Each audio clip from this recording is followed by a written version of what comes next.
What's going on, friends? I've been trying to make this video for a while, but I actually haven't had a break long enough to think out a video. Honestly, I was just trying not to fail out of tech school. So, the difference between active duty and the Air National Guard. I wish I had a video like this when I was coming to my decision. And let me tell you, I am glad with my decision thus far is to join the Air National Guard in the state of Georgia. So the process so far has been involving a lot of patience. It requires you to know what you want and to stick to your guns. And the biggest difference between active duty and the Air National Guard is it's like a job. You basically apply for a position in a state closest to you where you can attend monthly drills until they can send you off to basic training. And you apply for that position or put in for that position, and they select you for that position, and you begin the paperwork or in processing for that job. So for me, it started with an interview. I interviewed with the 128th Air Control Wing, the 116th Air Control Wing in the state of Georgia to be a aircrew member on board the E-8C Star. So what that entails is an interview process, going to MEPS, taking your ASVAB scores for your required position, and basically from there it's a flight physical. After your flight physical and you're good there, which is about a 3 to 6 month wait, that's most of your wait right there. And then any security clearances that you may need for your position. It could be just a standard secret, it could be a top secret, it could just be a basic clearance. So that all depends on your job. So basically go on the website, find opening positions at a base near you, coordinate with an Air National Guard recruiter in that state to get that position that you so desire. The ball's in your court the whole time. That is the joy of Air National Guard versus active duty.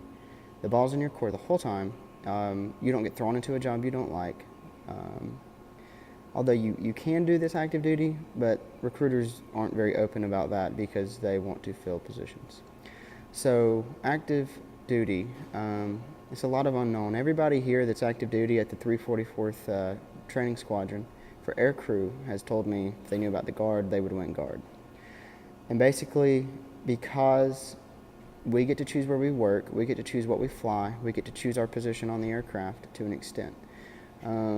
They had to go through a lot of unknowns to get to where they are, and that's stressful, not knowing what's going to happen and putting your faith in an institution or a government that just kind of wants to fill in the gray areas. So that is a stressful process. So basically, the Air National Guard gives you control over your life, over your situations, over your circumstances. It allows you to live near home. It allows you to start a family, whether you want to be part-time, full-time, a contractor. There are options in the Guard that many people do not know about. I highly recommend the Guard because, like I said, the unknowns are eliminated. You know what you're going into. You signed a contract for your job. Look for sign-on bonuses. You still get educational benefits. It's the best kept secret in the military.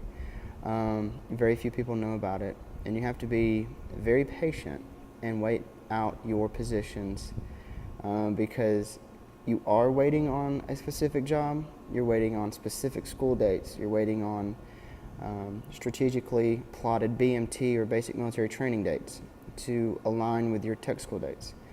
So although there is a lot of waiting, that gives you time to go to college, get those basic core classes, or continue to work and progress in your job, or continue to work on your family, whatever it is you need to do. Those are all perks of the Guard. So I recommend it to anyone who is interested in serving. People have a big misconception that the Guard is 1 week in a month, 2 months a year. Yes, that is true, but there's a lot of training that goes on between that. There's a lot of opportunity to go full-time and be full-time in the Guard. Many people don't understand that. So in my next video, I'm going to talk about aircrew school and what it takes to become an enlisted aviator, which basically means You take your ASVAB score, and you go straight to aircrew school. There is no college degree required. There's no officer or commissioning path. It's just you take your ASVAB score and you interview for a position. I'm going to tell you from a guard standpoint. I can give you an idea of active duty because I have a lot of active duty guys here. But from a guard standpoint, what it takes to fly without a college degree and fly as an enlisted crew member. And we'll talk about the aircrew school here, the pros, the cons, and just what it's like. And if you have any questions, just ask. Thanks.